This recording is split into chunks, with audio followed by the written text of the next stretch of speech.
ಸಂಬಂಧಪಟ್ಟಂತೆ ಒಂದು breaking news update ಆಗ್ತಾ ಇದೆ, ನೋಡ್ಕೊಂಬೋಣ. ಟಿ ನರಸೀಪುರ ಬಸ್ ನಿಲ್ದಾಣದಲ್ಲಿ ಕಳ್ಳರ ಹಾವಳಿ ಹೆಚ್ಚಾಗ್ತಾ ಇದೆ. ಕಡಿವಾಣ ಹಾಕೋರು ಯಾರು ಅಂತ ಇನ್ನೂ ಗೊತ್ತಾಗ್ತಾ ಇಲ್ಲ.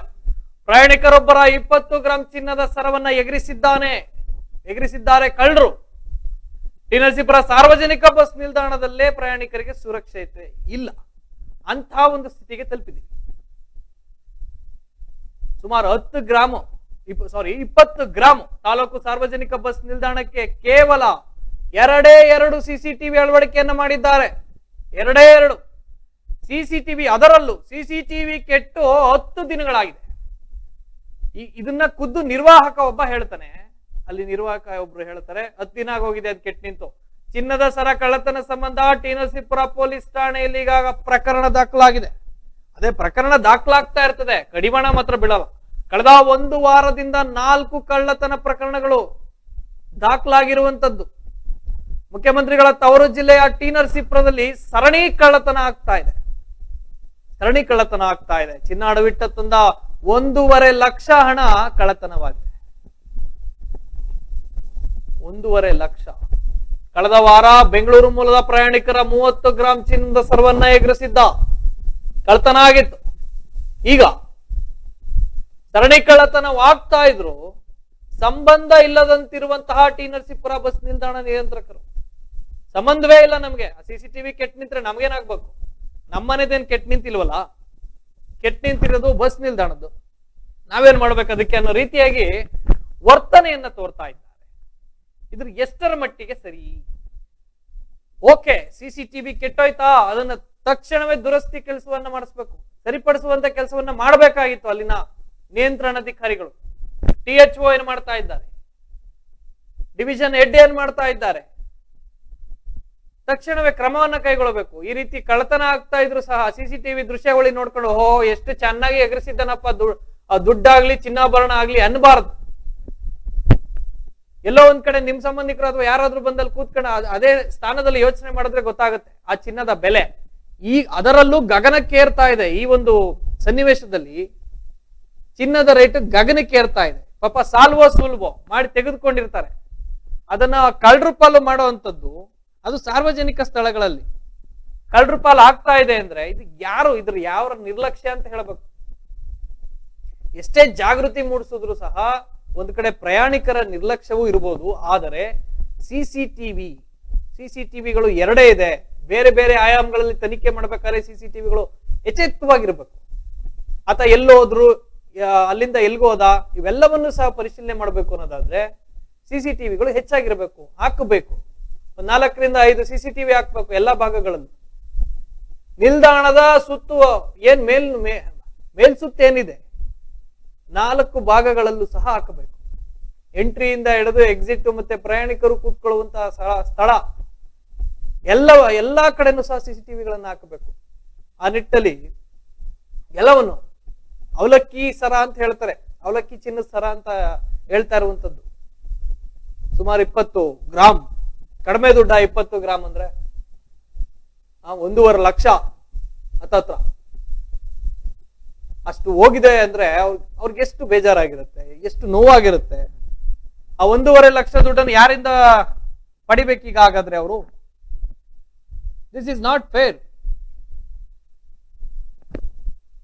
ಈ ರೀತಿ ಆಗಬಾರದು. ಸುಮ್ಮನೆ ಏನೋ ಒಂದು FIR ಮಾಡ್ಕೊಂಡು ಅವ್ರನ್ನ ತಕ್ಷಣವೇ ಎಡೆಮರಿ ಕಟ್ಕೊಂಡ್ಬಂದು ನರ ಕಟ್ ಮಾಡ್ಬೇಕು. ಅವ್ರಿಗೆ ಕಾಲಿನ ಹಿಂಬದಿಯ ನರ ಇದೆಯಲ್ಲ, ಮುಖ್ಯವಾದ ನರ, ಅದನ್ನ ಕಟ್ ಮಾಡಿದ್ರೆ ಓಡಕ್ಕೂ ಆಗಲ್ಲ, ನೆಕ್ಸ್ಟ್ ಓಡೋದಕ್ಕೂ ಆಗಲ್ಲ. ಅವರು ಕುಂಟ್ಕಂತ ಹೋದ್ರೆ ನಿಮ್ಗೆ ಈಸಿಯಾಗಿ ಇಟ್ಕೊಟ್ಬಿಡ್ತೀರಿ, ಸಾರ್ವಜನಿಕರೇ ಇಟ್ಕೊಡ್ತೀರಿ, ಜೊತೆಗೆ ಇಲ್ಲ ಅಂದ್ರೆ ಪೊಲೀಸರೇ ಹಿಡಿತಾರೆ. ಯಾಕಂದ್ರೆ ಪೊಲೀಸರ ಮೇಲೆ ಒಂದಿಷ್ಟು ಆರೋಪ ಇದೆಯಲ್ಲ, ಈ ಸಿನಿಮಾಗಳೆಲ್ಲ ಹೊಡಿತಾ ಇರ್ತಾರಲ್ಲ, ಲೇಟ್ ಆಗಿ ಬರ್ತಾರೆ, ಎಲ್ಲ ಮುಗಿದ್ಮೇಲೆ ಬರ್ತಾರೆ ಅಂತ. ಆ ರೀತಿಯಾಗಿ ಆಗಲ್ಲ. ಹಿಡಿದು ನರ ಕಟ್ ಮಾಡ್ಬೇಕು ಇಂತ ಕಳ್ಳಕಾಕರನ್ನ, ಸಾರ್ವಜನಿಕರನ್ನ ಕಿತ್ತು ತಿನ್ನುವಂತಹ ಈ ಕಳ್ಳರಿಗೆ ಕಾಲಿಗೆ ಗುಂಡು ಹೊಡಿಬೇಕು. ಅವಾಗ ನೆಕ್ಸ್ಟ್ ಈ ರೀತಿಯಾದಂತಹ ಘಟನೆಗಳು ನಡೆಯಲ್ಲ. ಯಾಕೆ ಬೇಕಪ್ಪ, ಪೊಲೀಸರು ಸರಿ ಇಲ್ಲ, ಹೊಡೆದ್ರೆ ಕಾಲ್ಗೆ ಹೊಡಿತಾರೆ, ಇಲ್ಲ ನರ ಕಟ್ ಮಾಡ್ತಾರೆ ಅನ್ನೋ ಭಯ ಹುಟ್ಟಿಸ್ಬೇಕು. ಆವಾಗ ಸರಿ ಹೋಗ್ತದೆ. ಇಲ್ಲ ಅಂದ್ರೆ ಇದೇ ಸ್ಥಿತಿ. ಈಗಾಗಲೇ 4ನೇ ಪ್ರಕರಣ ಟಿ ನರಸೀಪುರ ತಾಲೂಕಿನಲ್ಲಿ. ಯಾರನ್ನ ಕೇಳಬೇಕು? ಹಾಗಾದ್ರೆ ಯಾರನ್ನ ಕೇಳಬೇಕು ಅಂತ? ಭಾರಿ ಕಳ್ಳತನ ಆಗ್ತಾ ಇದೆ, ಇದ್ರ ಬಗ್ಗೆ ಗಮನ ಹರಿಸಬೇಕು. ಆ ಡಿಪೋ ಮ್ಯಾನೇಜರ್ ಆಗಿರೋ ಅಥವಾ ಆ ಬಸ್ ನಿಲ್ದಾಣದ ನಿರ್ವಾಹಕರಾಗಿರ್ಬೋದು, THO ಆಗಿರ್ಬೋದು,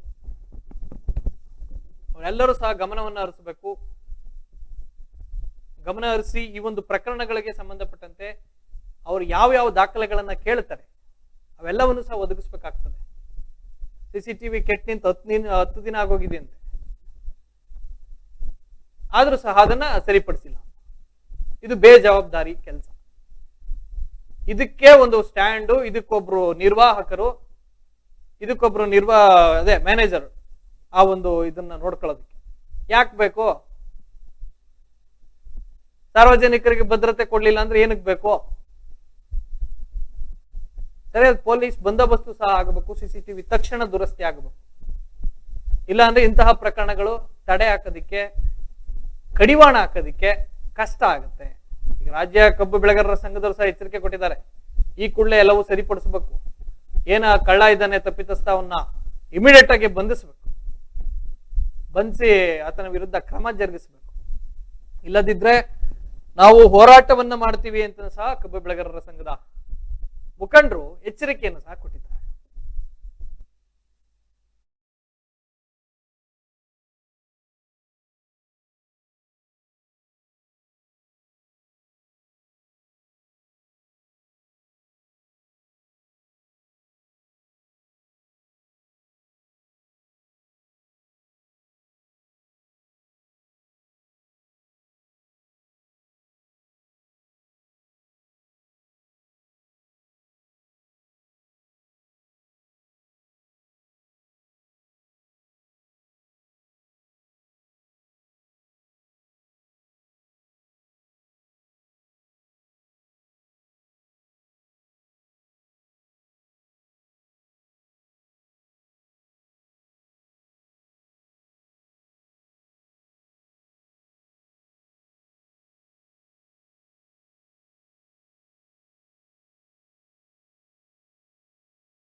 ಎಸ್, ಟಿ.ನರಸೀಪುರ ತಾಲೂಕಿನಲ್ಲಿ ಇದುವರೆಗೂ 4ನೇ ಸರಣಿ ಕಳ್ಳತನ ಆಗ್ತಾ ಇದೆ. ಆದ್ರೆ ಯಾವುದೇ ಅಧಿಕಾರಿಗಳು ಕ್ರಮವನ್ನ ಕೈಗೊಂಡಿಲ್ಲ. ಇನ್ನ ಆ ಬಸ್ ನಿಲ್ದಾಣದಲ್ಲಿ, ತಾಲೂಕು ಬಸ್ ನಿಲ್ದಾಣ ಏನಿದೆ, ಆ ಬಸ್ ನಿಲ್ದಾಣದಲ್ಲೂ ಸಹ CCTV ಸರಿಯಾಗಿ ಕೆಲಸವನ್ನ ಮಾಡ್ತಾ ಇಲ್ಲ. ಸುಮಾರು 10 ದಿನಗಳಾದ್ರೂ ಸಹ CCTV ದುರಸ್ತಿ ಮಾಡುವಂತ ಕೆಲಸವನ್ನ ನಿರ್ವಾಹಕರು, ಅಲ್ಲಿನ ಏನ್ ಮೇಲ್ವಿಚಾರಕರು ಇರ್ತಾರೆ, ಅವ್ರು ಯಾರು ಸಹ ಅದನ್ನ ಗಮನ ಹರಿಸಿಲ್ಲ. ಈಗ ಅದರ ಪರಿಣಾಮವಾಗಿ ಸುಮಾರು 20 ಗ್ರಾಂ ಚಿನ್ನದ ಸರ, ಅವಲಕ್ಕಿ ಸರ ಅಂತ ಹೇಳ್ತಾರೆ ಗ್ರಾಮೀಣ ಭಾಗದಲ್ಲಿ, ಆ ರೀತಿಯಾಗಿ ಅವಲಕ್ಕಿ ಸರವನ್ನ ಅಂದ್ರೆ ಕಳ್ಳತನ ಆಗಿದೆ. ಈ ರೀತಿಯಾದಂತ ಎಗರಿಸುವಂತ ದೃಶ್ಯಗಳನ್ನು ಸೆರೆ ಹಿಡಿದಕ್ಕೆ CCTVಗಳು ಸಹ ಸರಿ ಇಲ್ಲ. ಆ ನಿಟ್ಟಿನಲ್ಲಿ ದೊಡ್ಡ ದೊಡ್ಡ ಅನಾಹುತಗಳಾಗ್ತಾ ಇದಾವೆ. ಇನ್ನ ಕಳ್ಳರ ಈ ಒಂದು ಕೈ ಚಿಳಕ, ಇದು 4ನೇ ಪ್ರಕರಣ ಅಂತ ಹೇಳಲಾಗ್ತಾ ಇರುವಂತದ್ದು. ಎಸ್, ಇದಕ್ಕೆ ಸಂಬಂಧಪಟ್ಟಂತೆ ನಮ್ಮ ವರದಿಗಾರ ಮಾದೇವಸ್ವಾಮಿ ದೂರವಾಣಿ ಸಂಪರ್ಕದಲ್ಲಿದ್ದಾರೆ. ಅವ್ರನ್ನ ಮಾತನಾಡಿಸುವಂತ ಕೆಲಸವನ್ನು ಮಾಡೋಣ. ಮಾದೇವಸ್ವಾಮಿ, ಆ ಒಂದು ಬಸ್ ನಿಲ್ದಾಣದ ಸ್ಥಿತಿಗತಿ ಏನು? ಈ ರೀತಿಯಾಗಿ 4ನೇ ಪ್ರಕರಣ ಆಗ್ತಾ ಇದೆ, CCTV ಕೆಲಸ ಮಾಡ್ತಾ ಇಲ್ಲ, ಸಾರ್ವಜನಿಕರಿಗೆ ಭದ್ರತೆ ಯಾವ ರೀತಿ ಕೊಡ್ತಾರೆ ಅಂತ ಇವರು? ಹೌದು ಚೇತನ್, ಈಗ ಟಿ.ನರಸೀಪುರ ಒಂದು ಸಾರ್ವಜನಿಕ ಬಸ್ ನಿಲ್ದಾಣದಲ್ಲಿ ಇನ್ನೊಂದು ಘಟನೆ ನಡೀತಾ ಇದೆ. ಕಳೆದ 1 ವಾರದಿಂದಲೂ ಇದು 4ನೇ ಪ್ರಕರಣ ಅಂತ ಹೇಳ್ಬೋದು. ಕಳೆದ 1 ವಾರದಿಂದಲೂ ಇದೇ ರೀತಿ ಘಟನೆಗಳು ನಡೀತಾ ಇದೆ. ಅಲ್ಲಿ ಹೋಗಿ ಅಲ್ಲಿ ನಿರ್ವಾಹಕರನ್ನ ಭೇಟಿ ಮಾಡಿ ಅದ್ರ ಸಮಸ್ಯೆ ಬಗ್ಗೆ ಹೇಳಿದ್ರೆ ಆ ನಿರ್ವಾಹಕರು ಸಹ ಯಾವುದೇ ರೀತಿಯ ಸರಿಯಾದ ಮಾಹಿತಿ ನೀಡೋದಿಲ್ಲ, ಸರಿಯಾಗಿ ರೆಸ್ಪಾನ್ಸ್ ಮಾಡೋದಿಲ್ಲ. ಅವರು ಸಹ ಮೇಲಧಿಕಾರಿಗಳೇ ನಾವು ಬರೆದಿದ್ದೀವಿ, CCTVಗಳು ರಿಪೇರಿ ಆಗಿದೆ, CCTVಗಳನ್ನ ನಾವು ಇನ್ನು ರೆಡಿ ಮಾಡಿಸಲು 10 ದಿನ ಆಗಿದೆ ಅಂತ ಹೇಳ್ತಾರೆ. ಈ ರೀತಿ ಸಾರ್ವಜನಿಕರಿಗೆ ತೊಂದರೆ ಆಗ್ತಾ ಇದೆಯಲ್ಲ, ಈ ರೀತಿ ಇವತ್ತು ಒಂದು ಕಳೆದ ಒಂದು ವಾರದಿಂದ ಇದು 4ನೇ ಘಟನೆ. ಈಗೊಂದು ಕಳೆದ ಒಂದು ವಾರದ ಹಿಂದೆನೆ ಒಂದು ಒಬ್ರು ಅಜ್ಜಿ ಏನೋ ಒಂದು ಚಿನ್ನನ ಅಡವಿಟ್ಬಿಟ್ಟು 1.5 ಲಕ್ಷ ಅಮೌಂಟ್ ನ ತಗೊಬಂದಿರ್ತಾರೆ ಅಲ್ಲಿಗೆ ಬಸ್ ಸ್ಟ್ಯಾಂಡ್ಗೆ. ಅದು ಸಹ ಕಳ್ತನ ಆಗಿರುತ್ತೆ. ಬೆಂಗಳೂರಿನವ್ರು ಒಬ್ಬರಿಗೆ 30 ಗ್ರಾಮ್ ಚಿನ್ನದ ಸರನು ಕಳ್ತನ ಆಗಿರುತ್ತೆ. ಈಗ ಮೊನ್ನೆ ಈಗ ಇವ್ರದ್ದು ಒಂದು ಚಿನ್ನದ ಸರ ಕಳ್ತನ ಆಗಿರುತ್ತೆ. ಈ ಬಗ್ಗೆ ರೈತ ಸಂಘದವ್ರು ಹೋಗಿ ಅಲ್ಲಿ ಈ ವಿಚಾರವಾಗಿ ಪ್ರಸ್ತಾಪ ಮಾಡಿ ಕೇಳದಕ್ಕೆ ಇಲ್ಲಿ ಇನ್ನು CCTVಗಳು ರಿಪೇರಿ ಮಾಡಿಸಿ ಮೇಲಧಿಕಾರಿಗಳು ಪತ್ರ ಬರ್ದಿದೀವಿ ಅಂತ ಹೇಳ್ತಾರೆ. ಇದು ಅಲ್ಲಿನ ಪರಿಸ್ಥಿತಿ. ಒಂದು CCTVಯನ್ನ ಸರಿಯಾಗಿ ಅಳವಡಿಸಕ್ಕಾಗಲ್ಲ, ಅಳವಡಿಸಿದ್ರು ಅದನ್ನ ದುರಸ್ತಿ ಮಾಡಕ್ಕಾಗಲ್ಲ ಕೆಟ್ಟ ನಿಂತ್ರು. ಈಗ ರಾಜ್ಯ ಕಬ್ಬು ಬೆಳೆಗಾರರ ಸಂಘ ಒಂದು ಹೋರಾಟವನ್ನ ಮಾಡ್ತೀವಿ ಅಂತ ಸಹ ಹೇಳ್ತಾ ಇದ್ದಾರೆ. ಆ ಸಂಬಂಧಪಟ್ಟಂತೆ ಏನ್ ಹೇಳ್ತೀರಿ? ಹೌದು, ಕಬ್ಬು ಬೆಳೆಗಾರರ ಸಂಘ ಈ ವಿಚಾರವಾಗಿ ಬಹಳಷ್ಟು ಆಕ್ರೋಶನ ವ್ಯಕ್ತಪಡಿಸ್ತಾ ಇತ್ತು. ಈ ರೀತಿ ಸಾರ್ವಜನಿಕರಿಗೆ ಇಷ್ಟೊಂದು ಅನಾನುಕೂಲಗಳಾದ್ರೂ ಇವರು ಯಾವುದೇ ರೀತಿ ಕ್ರಮ ಕೈಗೊಳ್ತಾ ಇಲ್ಲ. ಹೆಚ್ಚಿನ ರೀತಿಯಲ್ಲಿ ಪೊಲೀಸ್ ಭದ್ರತೆನೂ ಇರೋದಿಲ್ಲ. ಅಲ್ಲಿ ಒಂದು ಬೀಟ್ ಪೊಲೀಸು ಕೂಡ ಬರೋದಿಲ್ಲ. ಈಗ ಪೊಲೀಸ್ ಇಲಾಖೆಯಿಂದ 2 ಹೋಮ್ ಗಾರ್ಡ್ಸ್ ಗಳನ್ನ ಕಳ್ಸಿರ್ತಾರೆ. ಅಲ್ಲಿ ಹೆಚ್ಚಿನ ರೀತಿ ಪೊಲೀಸ್ ಭದ್ರತೆನೂ ಇರೋದಿಲ್ಲ. ಇಡೀ ಒಂದು ಬಸ್ ಸ್ಟ್ಯಾಂಡ್, ಇಡೀ ಒಂದು ತಾಲೂಕಿನಾದ್ಯಂತ ಎಲ್ಲಾ ಗ್ರಾಮಗಳ ಸಂಪರ್ಕ ಕಲ್ಪಿಸ್ತಕ್ಕಂತ ಒಂದು ಬಸ್ ಸ್ಟ್ಯಾಂಡ್. ಇದು ಸಾರ್ವಜನಿಕ ಬಸ್ ನಿಲ್ದಾಣದಲ್ಲಿ ಕೇವಲ 4 CCTV. ಅದು ಸಾರ್ವಜನಿಕರ ಉಪಯೋಗಕ್ಕೆ 2, ಮುಖ್ಯ ಒಂದು ಎಕ್ಸಿಟ್ ಗೆ ಒಂದು, ಇನ್ನು ಇದು ಔಟ್ ಇದಕ್ಕೇನೆ ರಸ್ತೆಗೆ ಒಂದು 2 ಇದನ್ನ CCTVಗಳು ಅಳವಡಿಸಿದ್ದಾರೆ. ಕೇವಲ 4 CCTVಗಳು ಅಳವಡಿಸಿದ್ದಾರೆ. ಅದು CCTVಗಳು ಬಸ್ದ ನಂಬರ್ಗಳನ್ನ ಅವರು ಐಡೆಂಟಿಫೈ ಮಾಡ್ಕೊಳ್ಳೋದಕ್ಕೆ ಮಾತ್ರ ಅಳವಡಿಸ್ಕೊಂಡಿದ್ದಾರೆ. ಇದು ಬಸ್ ಅಲ್ಲಿ ಡೋರ್ ಹತ್ತತಕ್ಕಂತ ಜನರನ್ನ ಅದಕ್ಕೆ ಕವರ್ ಮಾಡೋದಿಲ್ಲ ಅಂತಾನೂ ಕೂಡ ಆರೋಪ ಕೇಳಿ ಬರ್ತಾ ಇದೆ. ಅಷ್ಟೇ ಅಲ್ಲದೆ ಹೆಚ್ಚಿನ ರೀತಿ CCTVಗಳನ್ನ ಅಳವಡಿಸಬೇಕಾದ ಇಲಾಖೆ ಇದ್ರ ಬಗ್ಗೆ ನಿರ್ಲಕ್ಷ್ಯ ವಹಿಸ್ತಾ ಇರ್ತಕ್ಕಂಥದ್ದು ಸಾರ್ವಜನಿಕರು ಮತ್ತು ಪ್ರಯಾಣಿಕರಿಗೆ ಯಾವ ರೀತಿ ರಕ್ಷಣೆ ಒದಗಿಸ್ತದೆ ಅನ್ನೋದ್ರ ಬಗ್ಗೆ ಅನುಮಾನ ಮೂಡ್ತಾ ಇದೆ. ಎಸ್ ಧನ್ಯವಾದಗಳು ಮಾದೇಸ್ವಾಮಿ ನಿಮ್ಮೆಲ್ಲ ಸುದೀರ್ಘ ಮಾಹಿತಿಗಾಗಿ. ಇದು ಟಿ ನರಸೀಪುರ ಸಾರ್ವಜನಿಕ ಬಸ್ ನಿಲ್ದಾಣದ ಕತೆ ವ್ಯತೆ. ಈಗಲಾದ್ರೂ ಎಚ್ಚೆತ್ಕೊಂಡು ಕಬ್ಬು ಬೆಳೆಗಾರರ ಸಂಘದ ಮುಖಂಡರು ಅವ್ರು ಬಂದು ಪ್ರತಿಭಟನೆ ಮಾಡೋದಕ್ಕಿಂತ, ಪ್ರತಿಭಟನೆ ಮಾಡಿ ನಿಮ್ಮ ಮೇಲೆ ಧಿಕ್ಕಾರಕ್ಕೆ ಹೋಗೋದಕ್ಕಿಂತ ಮುಂಚೆ ಎಚ್ಚೆತ್ಕೊಂಡು ಅಲ್ಲಿ ಏನೇನು ಸಮಸ್ಯೆ ಆಗಿದೆ ಅದನ್ನ ಬಗೆಹರಿಸಬೇಕು. ಒಂದ್ ಕಡೆ ಪೊಲೀಸ್ ಬಂದೋಬಸ್ತನ್ನ ನಿಯೋಜನೆ ಮಾಡಬೇಕು, ಇನ್ನೊಂದ್ ಕಡೆ CCTV, ಇನ್ನೊಂದಿಷ್ಟು ಹೆಚ್ಚುವರಿಯಾಗಿ CCTVಗಳನ್ನ ಅಳವಡಿಸಬೇಕು. ಇಲ್ಲ ಅಂದ್ರೆ ಇರುವಂತ CCTVಗಳನ್ನ ಸರಿಯಾಗಿ ಕೆಲಸ ಮಾಡೋ ರೀತಿಯಾಗಿ ದುರಸ್ತಿ ಪಡಿಸಬೇಕು. ಆಗ್ಲಾದ್ರೂ ಇಂತಹ ಘಟನೆಗಳಿಗೆ ಕಡಿವಾಣ ಹಾಕಬಹುದು.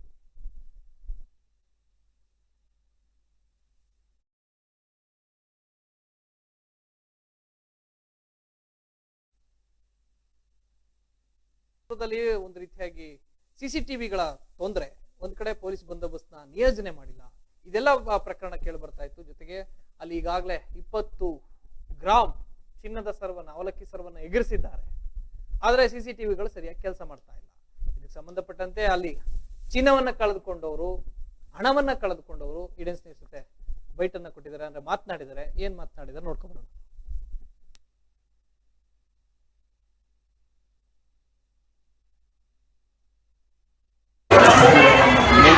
ನರಸೀಪುರದ ರಸ್ತೆ ಸಾರಿಗೆ ಸಂಪರ್ಕ ಬಸ್ ನಿಲ್ದಾಣದಲ್ಲಿ ಸರಿಯಾದ ಸುವ್ಯವಸ್ಥೆ ಇಲ್ಲ. ಏಕೆಂದರೆ ಇಲ್ಲಿ ಪ್ರಯಾಣಿಕರಿಗೆ ಮತ್ತು ಎಲ್ಲ ರಸ್ ಆಗಿರೋದ್ರಿಂದ ಇಲ್ಲಿ ಕಳ್ಳಕಾಕರಿಗೆ ಫುಲ್ಲು ಎಂಕರೇಜ್ ಆಗ್ತಾಯಿದೆ. ಏಕೆಂದರೆ ಸರಿಯಾದ CCTVಗಳನ್ನು ಅಳವಡಿಸಿದೆ. ಇಲ್ಲಿ ಸುಮಾರು ಸಾವಿರಾರು ದಿನಕ್ಕೆ ಜನರು ಬಂದು ಪ್ರಯಾಣಿಸುತ್ತಾರೆ. ಇಲ್ಲಿ ಕಳ್ಳತನ ಮತ್ತು ದರೋಡೆ ಜಾಸ್ತಿ ಆಗ್ತಾಯಿದೆ. ಇಲ್ಲಿ ವ್ಯವಸ್ಥೆಯನ್ನು ಮಾಡಬೇಕಾಗಿ ಕೋರುತ್ತೇವೆ. ಇಲ್ಲದಿದ್ದರೆ ರಾಜ್ಯ ಕಬ್ಬು ಬೆಳೆಗಾರರ ಸಂಘದಿಂದ ಉಗ್ರವಾದ ಹೋರಾಟವನ್ನು ನಡೆಸಲು ನೀಡಿದ್ದೇವೆ. ಸರ್, ನಾವು T Narasipura town KSRTC bus ಸ್ಟ್ಯಾಂಡಲ್ಲಿ ತುಂಬ ಅವ್ಯವಹಾರಗಳಿದೆ. ಜೊತೆಗೆ ಮೊನ್ನೆ ತಾನೇ ನಮ್ಮ ಚಿಕ್ಕಮ್ಮ ಅವರು ನಮ್ಮ ರಿಲೇಟಿವ್ ನಮ್ಮ ಮನೆಗೆ ಬಂದಿದ್ದಾರೆ. ದೇವಸ್ಥಾನಕ್ಕೆ ಬಂದು ಮತ್ತೆ ಇಲ್ಲಿಂದ ಹೊರಡಬೇಕಾದ್ರೆ ನಂಜನಗೂಡು ವಿಭಾಗಕ್ಕೆ ಬಂದು 3ನೇ ಪ್ಲ್ಯಾಟ್ಫಾರ್ಮಲ್ಲಿ ಕೂತಿದ್ರು. ಮತ್ತು ಅಲ್ಲಿಂದ ಬಸ್ ಹತ್ತಬೇಕಾದ್ರೆ ನೋಡಿದ್ರು ಒಳಗಡೆ ಹೋಗಿ 20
ಸಂಬಂಧಪಟ್ಟಂತೆ ಶಿವಕುಮಾರ್ ಅವರು ಆ ಒಂದು ನಿಯಂತ್ರಕರು ಅವ್ರು ಮಾತನಾಡ್ತಾ ಇದ್ದಾರೆ ಈಡನ್ ಜೊತೆ. ಎಸ್ ಸರ್, ಏನ್ ಪ್ರಾಬ್ಲಮ್ ಅಂತ ಅಲ್ಲಿ? ಸರ್ ಮಾನಿಟರ್ ಹೋಗೈತೆ, ಹಾ ಅದನ್ನೇ ತಗೊಂಡ್ ಬಿಚ್ಬಿಟ್ಟು ತಗೊಂಡ್ ಕೊಟ್ಟಿದ್ದೀನಿ ಇವತ್ತು. ಹೇಳಿ ಹೇಳಿ. ಏನೇ ಈಗ ಮಾನಿಟರ್ ಹೋಗಿದೆ, ಸಮಸ್ಯೆ ಆಗಿದೆ. ಈಗ 4 ಪ್ರಕರಣ ಇದೆಲ್ಲ ಎರಡಲ್ಲ, 4 ಪ್ರಕರಣ ಒಂದೇ ವಾರದಲ್ಲಿ. ಹೋಗೈತೆ, ಆ ಮಾನಿಟರ್ ರೀಪ್ಲೇಸ್ ಮಾಡ್ಬೇಕು ಅಂತ ಹೇಳಿದ್ರು ಅವರು.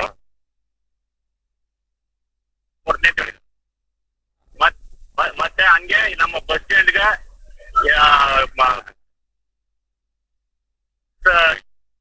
ಕೊಡ್ಸ್ಬೇಕು.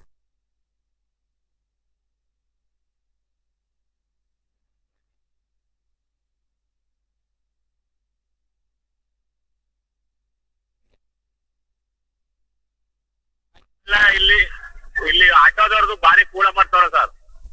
ಬರೋದು ಗಾಡಿಗಳು ಬಂದ್ರೆ ಒಂದು ಗಾಡಿ ಬಂದ್ರೆ 10 ಆಟೋ ಬರ್ತಾವ.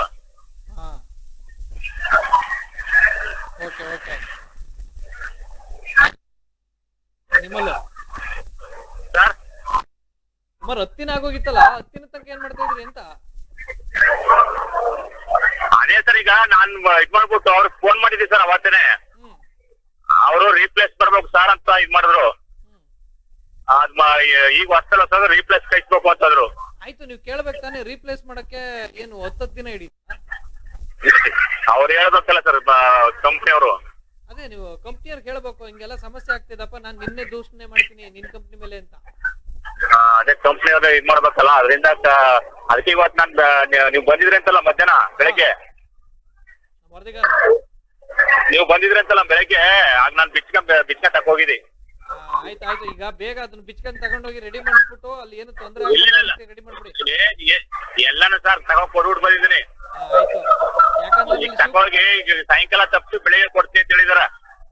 ಆಯ್ತು ಆಯ್ತು ಆಯ್ತು, ಥ್ಯಾಂಕ್ ಯು. ಈಡನ್ ಜೊತೆ ಮಾತನಾಡಿದ್ರು. Okay sir. ಎಸ್, ಈಗ ಅದಕ್ಕೆ ಅಂದ್ರೆ KSRTC ನಿಯಂತ್ರಕರಾದಂತಹ ಒಂದು ಡಿವಿಷನ್ ವಿಭಾಗದ ನಿಯಂತ್ರಕರು ಶಿವಕುಮಾರ್ ಮಾತನಾಡ್ತಾ ಇದ್ರು. ಮಾತನಾಡ್ಬೇಕಾದ್ರೆ ಅದೇ ಎಲ್ಲ ಬಿಚ್ಕೊಂಡೋಗಿ ತಗೊಂಡೋಗಿ ಕೊಟ್ಟಿದ್ದೀನಿ, ಇನ್ನೊಂದು ಸ್ವಲ್ಪದ್ರಲ್ಲ ಇವತ್ತು ಅಥವಾ ನಾಳೆ ಅದನ್ನ ಸರಿಪಡಿಸ್ಬಿಡ್ತೀನಿ, ರೀಪ್ಲೇಸ್ಮೆಂಟ್ ಮಾಡ್ತೀನಿ. ಕಂಪ್ನಿಯವ್ರ ಪ್ರಾಬ್ಲಮ್ ಅಂತ ಹೇಳಿದ್ರು. ಇಲ್ಲಿ ಯಾರ ಪ್ರಾಬ್ಲಮ್ಮು, ಕಂಪ್ನಿಯವ್ರ ಪ್ರಾಬ್ಲಮ್ಮೋ ಇಲ್ಲ ನಿಮ್ ಪ್ರಾಬ್ಲಮ್ಮೋ ಇನ್ನೊಬ್ಬನೋ ಮತ್ತೊಬ್ಬನೋ ನನಗೆ ಬೇಕಾಗಿಲ್ಲ. ಅಲ್ಲಿ ಏನ್ ಪ್ರಾಬ್ಲಮ್ ಆಗಿದೆ, ಮೊದಲನೇದಾಗಿ ಕಳ್ಳತನ ಪ್ರಕರಣಗಳು ಕ್ಯಾಪ್ಚರ್ ಆಗ್ತಾ ಇಲ್ಲ. ಕ್ಯಾಪ್ಚರ್ ಆಗದೆ ಸರಿಯಾಗಿ ಅವ್ರನ್ನ ಐಡೆಂಟಿಫೈ ಮಾಡೋದಕ್ಕೆ, ಏನ್ ಕಳ್ಳರಿರ್ತಾರೆ ಅವ್ರನ್ನ ಐಡೆಂಟಿಫೈ ಮಾಡೋದಕ್ಕೆ ತೊಂದರೆ ಆಗುತ್ತೆ. ಆ ನಿಟ್ಟಿನಲ್ಲಿ ಅಲ್ಲಿ ನಿಮ್ಮೇಲೆ ಈ ಒಂದು ಪ್ರಕರಣ ನಿಮ್ಮ ಮೇಲೆ ಬರಬಾರ್ದು. CCTVಯನ್ನ ಸರಿಯಾಗಿ ನೀವು ನಿಮ್ಮ ಏನ್ ಡಿಪೋ ಇದೆ ಅಥವಾ ನಿಮ್ಮ ಏನು ಬಸ್ ನಿಲ್ದಾಣ ಇದೆ ಅಲ್ಲಿ ಸಮರ್ಪಕವಾಗಿ ಎಲ್ಲವೂ ಸರಿ ಇದ್ದರೆ ನಿಮ್ಮ ಮೇಲೆ ಯಾರು ಆರೋಪ ಮಾಡಲ್ಲ. ಇಲ್ಲ ಅಂದ್ರೆ ಇದಕ್ಕೆ ಶಿವಕುಮಾರೇ ನೇರ ಹೊಣೆ ಅಂದ್ಬಿಟ್ಟು ನಾವೀಗ ಅವ್ರ ಮೇಲೂ ಸಹ ಒಂದು ರೀತಿಯಾಗಿ ಸುದ್ದಿ ಮಾಡ್ಬೇಕಾಗುತ್ತೆ. ಆ ನಿಟ್ಟಿನಲ್ಲಿ ಈಗ ಮೊದಲು CCTV ಕ್ಯಾಮ್ರಾಗಳನ್ನ ಅಳವಡಿಸ್ಕೊಳ್ಬೇಕು. ಜೊತೆಗೆ ಅವರೊಂದು ಮನವಿಯನ್ನ ಮಾಡ್ಕೊಂಡ್ರು, ಅಲ್ಲಿ ಪೊಲೀಸ್ ಸಿಬ್ಬಂದಿಗಳನ್ನ ಅಂದ್ರೆ ಹೆಚ್ಚಾಗಿ ಜನಸಂಪರ್ಕ ಮತ್ತೆ ಜನದಟ್ಟಣೆ ಇರೋದ್ರಿಂದ ಅಲ್ಲಿ 2 ಪೊಲೀಸ್ ಪೇದೆಗಳನ್ನಾದ್ರೂ ಕಾನ್ಸ್ಟೇಬಲ್ ಗಳನ್ನಾದ್ರೂ ಹಾಕಿ ಒಂದು ರೀತಿಯಾಗಿ ಕಳ್ಳತನಕ್ಕೆ ನಿಯಂತ್ರಣವನ್ನ ಏರ್ಬೇಕು ಅಂತನೂ ಸಹ ಆಗ್ರಹಿಸಿದ್ದಾರೆ. ಅದಕ್ಕೂ ಸಹ ನಾವು ಪೊಲೀಸ್ ಇಲಾಖೆಯವ್ರನ್ನ ಮನವಿಯನ್ನ ಮಾಡ್ಕೊತಾ ಇದ್ದೀವಿ.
ಟಿ ನರಸೀಪುರದಲ್ಲಿ ಏನ್ ಈ ಕಳ್ಳತನ ಪ್ರಕರಣ ಆಗಿತ್ತು, ಈಗ ಅಲ್ಲಿ ಹಣವನ್ನ ಕಳೆದುಕೊಂಡವರು ಜೊತೆಗೆ ಚಿನ್ನವನ್ನ ಕಳೆದುಕೊಂಡವರು ದೂರವಾಣಿ ಸಂಪರ್ಕದಲ್ಲಿದ್ದಾರೆ. ಅವ್ರನ್ನ ಮಾತನಾಡ್ತಾರೆ. ಸೋಮಣ್ಣವ್ರೆ, ಏನ್ ಪ್ರಾಬ್ಲಮ್ ಆಯ್ತು? ಎಷ್ಟು ಕಳ್ಕೊಂಡ್ರಿ? ಏನ್ ಪ್ರಾಬ್ಲಮ್ ಆಯ್ತು? ಎಷ್ಟು ಕಳ್ಕೊಂಡ್ರಿ ಅಂತ? ಒಡವೆ ಎಷ್ಟು ಕಳ್ಕೊಂಡ್ರಿ ಅಂತ? ಒಡವೆ ಎಷ್ಟು ಕಳ್ಕೊಂಡಿದ್ರಿ ನೀವು? 20 ಗ್ರಾಮ್. 20 ಗ್ರಾಮು. ಎಲ್ಲಿಂದ ತಗೊಬರ್ತಾ ಇದ್ರಿ ಸರ್? ನಾವು ದೇವಸ್ಥಾನಕ್ಕೆ ಹೋಗಿದ್ವು, ಒಂದು ಗಾಡಿ ಇತ್ತು ಬೊಪ್ಪನ್ಪುರಕ್ಕೆ. ಅಲ್ಲಿಂದ ಬಂದು ನೆಟ್ಟಪುರ ಬಸ್ ಸ್ಟ್ಯಾಂಡ್ ಅಲ್ಲಿ ಹೇಳ್ಬಿಟ್ಟು ಬರೀ ಊರಿಗೆ ಬರ್ಬೇಕಾದ್ರೆ ಬಸ್ ಹತ್ತಕ್ಕ ಕುಂತಿದ್ದು. ನಾವು ಸುಮಾರು ಒಂದು 7 ಸೀಟ್ ಗಂಟಿದ್ದು ಕುಂತಿದ್ದು. ಬಸ್ ಬಂತು ಎಲ್ಲಿಗೂಡ ಸೈಡ್ ಹೋಗ್ಬೇಕಾದ್ರೆ ಅವ್ರ ಕತ್ತಲ್ಲಿ ಇತ್ತು. ತಿರ್ಗಾ ಬಸ್ ಹತ್ಬೇಕಾದ್ರೆ ಕತ್ತಲ್ಲಿ ಇಲ್ಲ ಸರ್. ನಾವು ಫ್ರಂಟ್ ಅಲ್ಲಿ ಹತ್ತು, ಅವ್ರ ಬ್ಯಾಕ್ ಅಲ್ಲಿ ಹತ್ತೇವೆ. ತಿರ್ಗಾ ಬಸ್ ಹತ್ತ ನೋಡಿದ್ವಲ್ಲ, ಇರ್ಲಿಲ್ಲ. ತಿರ್ಗಾ ಮತ್ತೆ ವಾಪಸ್ ಈಗ ಸಿಸಿಟಿವಿ ಅಲ್ಲಿ ಸಿಗ್ಲಿಲ್ಲ. ಸಿಸಿಟಿವಿ ಸಿಗ್ಲಿಲ್ಲ. ಬರೀ ಅವರು ಚಿನ್ನ ಸರ ಹಾಕೊಂಡ್ರದ್ ಮಾತ್ರ ಸಿಕ್ಕಿರೋದು. ಈಗ ಪೊಲೀಸರು ಏನಂದ್ರು? ಪೊಲೀಸರು ಏನಂದ್ರು ಸರ್? ಅವರು ಕಂಪ್ಲೇಂಟ್ ತಗೊಂಡವ್ರೆ, ರಿಸೀವ್ ಮಾಡವ್ರೆ. ಬಂದು ನಿನ್ನೆ ದಿನ ಎಲ್ಲ ಮಾಜರ್ ಮಾಡಿದ್ರು ಸರ್. ಎಲ್ಲ ಮಾಜರ್ ಮಾಡವ್ರೆ ಅಂತ ಹೇಳಿದ್ರು. ನಾವು ಹೋಗಿದ್ವಿ ಸರ್, ಮಾಜರ್ ಮಾಡಿದ್ರು. ಚೆನ್ನಾಗ್ ಮಾಡು ಕೊಡ್ತೀನಿ ಅಂದ್ರ? ಹೌದು ಸರ್. ಆಯ್ತು. ಧನ್ಯವಾದಗಳು ಸೋಮಣ್ಣವ್ರೆ. ಎಸ್, ಅದೇ ಖುದ್ದು ಆ ಒಡವೆಯನ್ನ ಕಳ್ಕೊಂಡ್ರಂತ ಏನೋ ಒಂದು 20 ಗ್ರಾಮ್ ಚಿನ್ನದ ಅವಲಕ್ಕಿ ಸರ ಏನಿತ್ತು ಅದನ್ನ ನಿಮ್ ದೃಶ್ಯಾವಳಿಯಲ್ಲಿ ತೋರಿಸ್ತಾ ಇದೀವಿ. ಅವರು ಅದನ್ನ ಹಾಕೊಂಡು ಧರಿಸಿ ಕೂತ್ಕೊಂಡಿದ್ದಾರೆ. ಆದ್ರೆ ನೆಕ್ಸ್ಟ್ ಸಿಸಿಟಿವಿ ದೃಶ್ಯಾವಳಿನೇ ಇಲ್ಲ. ಯಾಕಂದ್ರೆ ಅದೆಲ್ಲ ಕೆಟ್ಟ ನಿಂತಿದೆ. ಹಾಗಾಗಿ ನಾನು ನಿಯಂತ್ರಕರ ಜೊತೆ ಮಾತನಾಡ್ಬೇಕಾದ್ರೆ ಹೇಳಿದ್ದು, ಒಂದ್ ಕಡೆ ಈ ಸಮಸ್ಯೆ ಆದ್ರೆ ಈಗ ಹಾಕೊಂಡಿರೋದು ಕಾಣಿಸ್ತಾ ಇದೆ, ಬಸ್ ಹತ್ಬೇಕಾದ್ರೆ ಕಾಣಿಸ್ತಾ ಇಲ್ಲ. ಅವೆಲ್ಲವನ್ನು ಸಹ ಮಾನಿಟರ್ ಮಾಡಬೇಕು. ಮಾನಿಟರ್ ಮಾಡಿ ಅಲ್ಲಿ ಸಿಸಿಟಿವಿಗಳನ್ನ ಅಳವಡಿಸ್ಕೋಬೇಕು. ಇಲ್ಲ ಅಂದ್ರೆ ಪಾಪ ಅವ್ರು ಯಾವ್ಯಾವ ವಿಭಾಗದ ಕಷ್ಟಪಟ್ಬಿಟ್ಟು ಏನೆಲ್ಲ ಕೆಲಸ ಮಾಡ್ಕೊಂಡು ಅದನ್ನ ಮಾಡಿಸ್ಕೊಂಡಿರ್ತಾರೋ. ಬಟ್ ಅಂತವ್ರಿಗೆ ಈ ರೀತಿ ತೊಂದರೆ ಆಗ್ತಾ ಇರೋದು ನಿಜವಾಗ್ಲು ಅದು ಈ ಸಿಸಿಟಿವಿಗಳು ಇಲ್ದೆ ಅದನ್ನ ಈಗ ಫೈಂಡ್ ಔಟ್ ಮಾಡೋದು ದೊಡ್ಡ ಕೆಲಸ. ಈಗ ಪೊಲೀಸರು ಪ್ರಕರಣ ಹಾಕೊಂಡಿದ್ದಾರೆ. ಅಲ್ಲಿ ಯಾರ್ಯಾರು ಈ ಬಸ್ ನಿಲ್ದಾಣಗಳ ಕಳ್ಳರಿದ್ದಾರೆ, ಬಸ್ ನಿಲ್ದಾಣದಲ್ಲಿ ಕಳ್ಳರದು ಸಂತತಿ ಅಂತಾನೆ ಒಂದಿಷ್ಟು ಬೋರ್ಡ್ ಹಾಕೊಂಡಿರ್ತಾರೆ ಇಲ್ಲಿ ಸ್ಟೇಷನ್ಗಳಲ್ಲಿ. ಅವ್ರ ಮುಖಾಂತರ ಒಂಚೂರು ಪರಿಶೀಲನೆಯನ್ನ ಮಾಡಿ ಬೆಂಡೆತ್ತಿ ಆಮೇಲೆ ವಿಚಾರಣೆಯನ್ನ ಮಾಡಬೇಕು. ಸಾಕಷ್ಟು ಸಮಯ ಹಿಡಿಯುತ್ತೆ. ಬಟ್ ಅವರ ಅವಲಕ್ಕಿ ಸರ ಏನಿತ್ತು, ಆ ಬಡವರ ಅವಲಕ್ಕಿ ಸರ ನಿಜವಾಗ್ಲೂ ಸಿಗ್ಲಿ ಅಂತಾನೆ ಸಹ ಇಂಡಿಯನ್ಸ್ ನ್ಯೂಸ್ ಆಶಿಸುತ್ತೆ.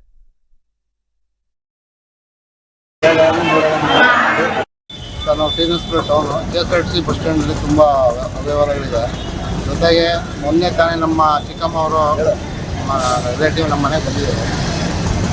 ದೇವಸ್ಥಾನಕ್ಕೆ ಬಂದು ಮತ್ತೆ ಇಲ್ಲಿಂದ ಹೊರಡ್ಬೇಕಾದ್ರೆ ನನ್ನೂರು ವಿಭಾಗಕ್ಕೆ ಬಂದು 3ನೇ ಪ್ಲ್ಯಾಟ್ಫಾರ್ಮಲ್ಲಿ ಕೂತಿದ್ರು. ಮತ್ತು ಅಲ್ಲಿಂದ ಬಸ್ ಹತ್ಬೇಕಾದ್ರೆ ನೋಡಿದ್ರು ಒಳಗಡೆ ಹೋಗಿ 20 ಗ್ರಾಮು ಅವಲಕ್ಕಿ ಚೈನ್ ಇರಲಿಲ್ಲ. ತುಂಬ ಗಾಬರಿಯಾಗಿ ಅವರು ಇಳಿದು ಮತ್ತೆ ಬಂದು ನಮಗೆಲ್ಲ ತಿಳಿಸಿ ನಾವು ಸ್ಟೇಷನ್ಗೆ ತಲುಪೋಷ್ಟಕ್ಕೆ 5:30-6 ಗಂಟೆ ಆಗ್ಬಿಟ್ಟು. ಅವ್ರು ಇಷ್ಟೊಂದು ಲೇಟಾಗಿ ಬಂದಿದ್ದಾರೆ ಅಂದ್ಬಿಟ್ಟು ಅವರು ಪೊಲೀಸ್ನವ್ರಿಗೂ ಸ್ವಲ್ಪ ಇದು ಮಾತಾಡಿದ್ರು. ಆದ್ರೂ ಕ್ರಮ ತಗೊಂಡು ಕಂಪ್ಲೇಂಟ್ ತೊಗೊಂಡು ಮತ್ತೆ ಇಲ್ಲಿ ಬಂದು ನಿನ್ನೆ ಸ್ಪಾಟ್ ಮಾಸ್ಟರ್ ಮಾಡಿದ್ರು. ಇಲ್ಲಿ ಬಸ್ ಸ್ಟ್ಯಾಂಡ್ ಒಳಗಡೆ ಸರಿಯಾದ ರೀತಿಯಲ್ಲಿ CC ಕ್ಯಾಮ್ರಾಗಳು ಅಳವಡಿಕೆ ಆಗಿಲ್ಲ. ನಮ್ಮ TC ಅವ್ರು ಕೇಳಿದ್ರೆ 9 ದಿನ ಆಗಿದೆ ಕೆಟ್ಟೋಗಿ CC ಕ್ಯಾಮ್ರಾ ಅಂತ ಹೇಳ್ತಾ ಇದ್ದಾರೆ. ಏನು ಪ್ರಯೋಜನ? ಈ ಥರ ಆದರೆ ಸಾರ್ವಜನಿಕರ ರಕ್ಷಣೆ ಇರಲಿದೆ, ಅದರಿಂದ ತುಂಬ ತೊಂದರೆ ಆಗಿದೆ. ದಯವಿಟ್ಟು ಮುಂದೆ ಆಗೋ ಅನಾಹುತಗಳನ್ನ ತಪ್ಪಿಸಿ. KSRTCಗೆ ವ್ಯವಸ್ಥೆಗಳು ಸರಿ ಬರ್ತಾ ಇಲ್ಲ. CC ಕ್ಯಾಮ್ರಾಗಳು ಇವ್ರು ಎಲ್ಲೋ ಒಂದು ಕಡೆ ಹಾಕಿದ್ದಾರೆ, ಅದು ಪ್ರಯೋಜನಕ್ಕೆ ಬರ್ತಾ ಇಲ್ಲ. ಜನ ಹತ್ತು ಇಳಿಯೋಂಥ ಬಸ್ಸು ಡೋರ್ ಹತ್ರ ಮತ್ತು ಪ್ರಯಾಣಿಕರಿಗೆ ತುಂಬ ಅನಾನುಕೂಲ ಆಗ್ತಾಯಿದೆ. ದಯವಿಟ್ಟು ಮುಂದೆ ಅನಾನುಕೂಲ ತಪ್ಪಿಸಿ ಮುಂದೆ ಆಗುವಂಥ ಕಾರ್ಯಕ್ರಮಗಳನ್ನ ಸ್ವಲ್ಪ ವ್ಯವಸ್ಥೆನ ಸರಿಪಡಿಸಿ.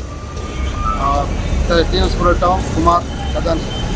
ಇವತ್ತೇನು ನಮ್ಮ ಟಿ.ನರಸೀಪುರದ KSRTC ಬಸ್ ಮುಂಭಾಗ ದಿನ ಪ್ರತಿನಿತ್ಯ 1,500, 2,000, 3,000 ಜನ ಹಳ್ಳಿಯಿಂದ ಬರ್ತಾರೆ.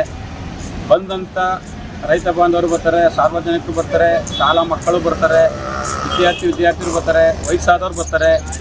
ಬಂದಂಥವ್ರಿಗೆ ಇಲ್ಲಿ ಏನು ಸುರಕ್ಷತೆ ವ್ಯವಸ್ಥೆ ಇಲ್ಲ.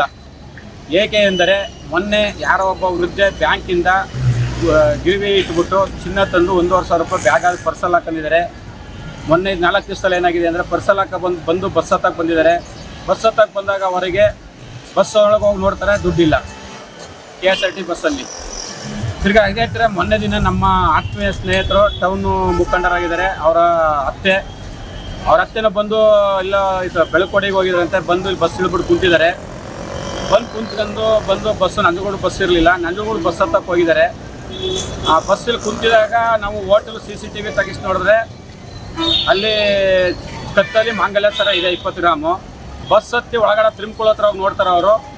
ಬಸ್ ಹತ್ತಿ ನೋಡಿದಾಗ ಅಲ್ಲಿ ಹೋದರೆ ಅವ್ರ ಹತ್ರ ಸರ ಇಲ್ಲ. ಇದಕ್ಕೆ ಏನು ಕಾರಣ ಅಂದರೆ KSRTC ಒಂದು CCTV ದುರವಸ್ಥೆಯಲ್ಲಿದೆ, ಎಲ್ಲ ಕೆಟ್ಟೋಗಿದೆ ಅಂತ ಹೇಳ್ತಾ ಇದ್ದಾರೆ.